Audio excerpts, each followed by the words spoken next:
Hello, good morning everyone. Have a nice day to all. Guys, alam niyo ba yung salitang networking? Ang isang networking kasi kumikita yan through online, 'di ba? Tapos ang daming nega sa mga networking. Alam niyo kasi guys, ang networking is hindi basta papasukin natin yan. Kasi nandun nga, kumakalat ngayon ang mga nagliliparang mga scammer. Kasi nga, sa pagiging networker guys, kailangan natin mapagmatsyag. Obserbahan muna natin kung ano yung papasukin natin. Kasi nga, hindi natin kakilala, di ba? Through online na natin sila nakilala. So, bago tayo magtitiwala, i-check mo muna natin ang background ng ating sasalihan. Kasi may ibang company na hahayaan ka na lang, networking company, hahayaan ka na lang pag nakapasok ka na, pera-pera lang.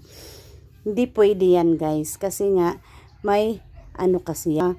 Kaya, kailangan talaga nating double check ang mga reviews ng sasalihan natin na kumpanya. At saka, i-check din natin kung may kakilala ba tayong nakapasok na dyan sa isang networking.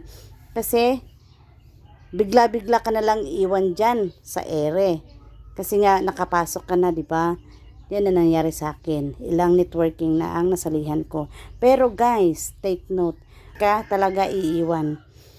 Trending yan ngayon. Guys, check nyo sa YouTube. Kahit saan, i-check nyo.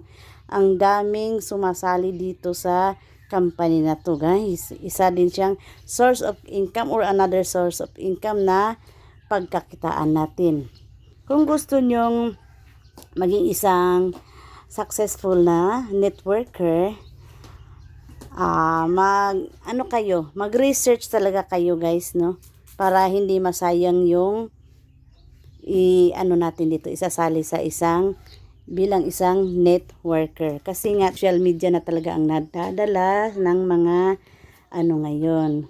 Kasi nga, high-end guys. Magiging wais talaga tayo. Okay, and that's all for today's updates. Bye-bye.